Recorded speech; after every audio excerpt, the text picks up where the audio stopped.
안녕하세요. 닥터 유태우입니다. 오늘의 주제는 바라기와 원하기입니다. 바라기, 바란다죠. 바란다. 이 바란다는 말을 갖다가 굉장히 자주 하죠. 네, 그래서 뭘 바랄까요? 네, 뭐 제일 흔한 게 이런 거 아니겠어요? 뭐 누구의 건강을 바란다, 행복을 바란다, 어떤 사람의, 또는 뭐 성공을 바란다. 네, 이게 이제 제일 흔한 바람이죠. 근데 뭐 반대의 경우도 있어요. 그 누군가에 대해서 저 사람이 실패했으면 좋겠다. 네, 이걸 바라는 경우도 있죠. 네, 그래서 대상이 어느 특정인 누군가가 있고요. 두 번째는 조금 더 이제 다수로 가가지고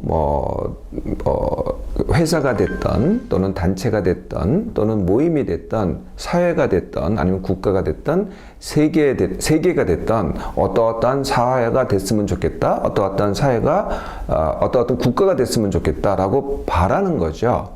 네, 이게 이제 잘 되기를 바라는 겁니다.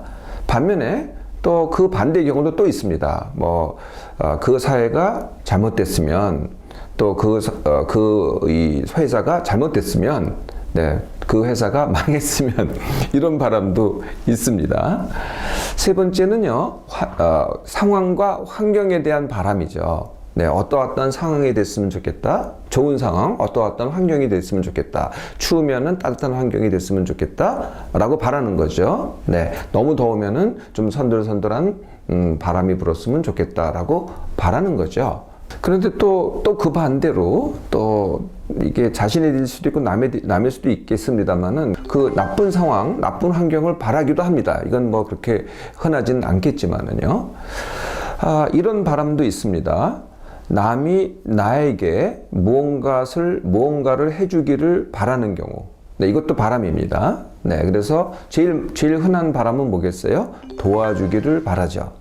또는 인정받기를 바라거나요. 또는 칭찬해주기를 바랍니다. 그리고 이끌어주기를 바라죠. 이게 다 바람입니다. 네, 이런 바라기는요, 네, 바란다의 그 바라기는 세 가지 특성을 갖고 있습니다. 그 첫 번째가 뭐냐면은 내가 한다가 아니고 남이 한답니다. 두 번째 특성은 바라기는 반드시 기대와 요구가 따라갑니다.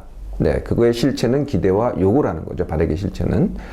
세 번째, 바라기의 이 감춰진 게 뭐냐면은 의존이라는 겁니다. 이 세 가지 특성을 갖고 있는데요. 남, 기대와 요구, 그리고 의존. 그 남인 누구냐?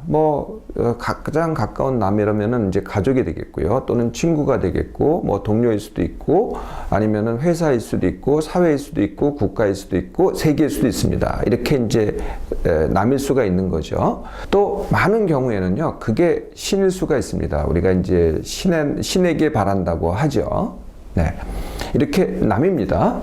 예, 두 번째는요, 기대와 요구죠. 네, 그래서 이게 이제 바란다는 것이 내가 그 사람한테 건강하기를 바란다 이렇게 얘기하면은 이게 당사자한테 얘기를 하면은 그 사람한테는 요구가 됩니다. 그리고 이 사람이 건강하게 되기를 내가 기대를 하는 거거든요. 네, 그래서 이제 기대와 요구가 되는 거죠. 당사자가 아니고 제3자에게 얘기를 한다면요. 네, 이게 이제 제3자한테 얘기하는 게 제일 많습니다. 네. 그래서 보통은 이제 당사자가 아니고 제3자가 되는데요. 그럼 제3자한테 기대하고 요구하는 거죠. 그게 사회가 됐든 그 제3자가 사회가 됐든 환경이 됐든 신이 됐든 기독교에는 이런 말이 있습니다. God bless you. 네. 그러니까 이제 당사자는 하나님이 너에게 축복을 주기를 바란다 이렇게 되는 거죠. 네, God bless you가 그러니까 제3자한테 즉 하나님한테 요구를 하는 겁니다. 네, 그게 일반적인 것 같지만은 네, 그냥 당연한 것 같지만 알고 보면은 내가 하나님한테 요구를 하고 있는 거죠. 네, 세 번째 특성인 바라기는 의존이다. 바라기는 내가 하는 게 아니고 내가 내 능력에 맞춰서 내 상황에 맞춰서 하는 게 아니고요. 내가 남의 능력 또는 남의 상황 또는 내가 이렇게 됐으면 하는 상황인데 그게 내가 하는 게 아니고 남이 해주기를 바라니까 그게 뭐겠어요? 그게 이제 다름 아닌 의존이 됩니다. 근데 이런 바라기가요, 이게 스트레스가 됩니다. 그게 왜 그렇게 되냐면은 내가 기대를 하잖아요, 남에게. 예, 근데 그 기대대로 안 되는 경우가 훨씬 많습니다. 네, 그러면 실망을 하게 되겠죠. 그럼 이 자체가 스트레스입니다. 네, 이럴 때 이제 반드시 옳고 그름을 따집니다. 이게 맞는 건데, 이게 옳은 건데, 이게 왜 그렇게 안 되지? 이런 상황이 벌어지잖아요. 그러면 옳고 그름을 따지는 것 자체가 안 되는 거고요. 이걸 옳고 그름을 따질 때 누구랑 따져야 되잖아요. 그러면 그것을 이제 갈등이 일어납니다. 그 자체도 또 스트레스가 되는 거죠. 또 기대대로 안 됐을 때 또 하는 게 뭐냐면은 이 잘잘못을 따지는 겁니다. 이게 누구의 잘못이냐. 네. 또 잘잘못을 따져서 그 이유를 찾는 게 또 스트레스고요. 그 잘잘못을 따져서 얘기를 했을 때 또 갈등을 빚어지면은 그게 또 스트레스죠. 네. 그래서 바라기는요, 많은 경우에 그 자체가 스트레스가 됩니다. 바란다는 표현 말고도요, 숨겨져 있는 바라기가 있습니다. 네, 사실은 바란다는 말을 안 하는 거죠. 그게 뭐냐면요, 우리말에 이런 말이 많습니다. 당했다. 네, 당했다라는 것은 당하지 않는 것을 바라는 거거든요. 네, 바라는데 그렇게 안 됐으니까, 그러니까 당하지 않는 게 기대한 거고요. 네, 그러니까 바란 거죠. 근데 그렇게 안 됐으니까 당한 거죠. 우리말에 또 어떻게 하게 됐다. 네, 무엇 되어진다. 네, 그러니까 됐다, 진다. 이게 다 수동형이죠. 네, 수동형 말들은 전부 다 사실은 숨겨진 바라기입니다. 또 어쩔 수 없다. 네, 이건 어쩔 수 없는 거 아니냐라고 해도 이것도 바라기입니다.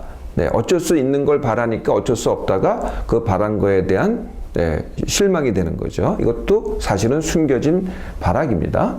또 이런 말을 하죠. 그렇게 되지 않기를 바랬는데, 네, 이것도 이제 숨겨진 바라기입니다. 네, 그러니까 그게 정상인데 라고 바랬는데 그렇게 안 됐다라고 지금 얘기하는 거죠. 이것도 사실은 이전에 그렇게 표현을 안 했을 뿐이지 이미 그렇게 바랬던 거죠. 이것도 숨겨진 바라기입니다. 네, 그래서요, 닥터 유는 바라기보다는 원하기를 해보시라는 겁니다. 네, 이게 굉장히 어려울 것 같은데요. 사실은 굉장히 쉽습니다. 원하기는요, 첫째, 내가 하기. 둘째, 내가 좋아하고 할 수 있을 만큼만 하기가 내가 원하기입니다. 그래서 내가 원할 때는, 내가 할 때는 내가 나에게 하기, 내가 남에게 하기, 내가 뭐 가족에게 하기, 내가 회사한테 하기, 내가 사회에 하기, 내가 뭐 세계에 하기, 이렇게 되는 거죠. 네, 하여튼 내가 남에게 하기입니다. 또는 나에게 하기가 되는 거고요. 두 번째, 내가 가진 것, 내가 할 수 있는 것, 내가 좋아하는 만큼만 하는 겁니다. 이게 원하기거든요. 자, 어떻게 될까요? 바라게 하고 내가 할 수 있고 좋아하는 만큼만 하면은 처음에는 굉장히 큰 차이가 납니다. 내가 바라는 것은 이만큼이다. 보통은 바라는 것은 큽니다. 반면에 내가 좋아하고 원하는 걸 하는 것은 그만큼 클 수가 없거든요. 굉장히 적습니다. 근데 결과는 어떻게 되느냐? 내가 그 적은 것을 내가 하잖아요. 네, 그러면은 그게 쌓이기 시작합니다. 내가 원하고 좋아하는 걸 하다 보면 그게 쌓여요. 그러면은 어느덧 나도 모르게 굉장히 빨리 내가 바라는 것만큼 됩니다. 내가 원하기를 하면은. 반면에 내가 바라기만 하고 있으면은 계속 바라는 대로 되지 않거든요. 네, 그래서 빨리 될 것 같은데 오히려 원하기보다 훨씬 늦게 됩니다. 그리고 바라기는 자꾸 실망만 하게 되고 스트레스가 되는데 반해서 원하는 것은 내가 즐겁게 하고 내가 할 수 있는 만큼만 하니까 얼마나 즐겁고 쉽습니까? 네, 빨리 하게 되죠. 자, 이제 바라지 말고요, 원하기를 해보세요. 굉장히 쉽습니다.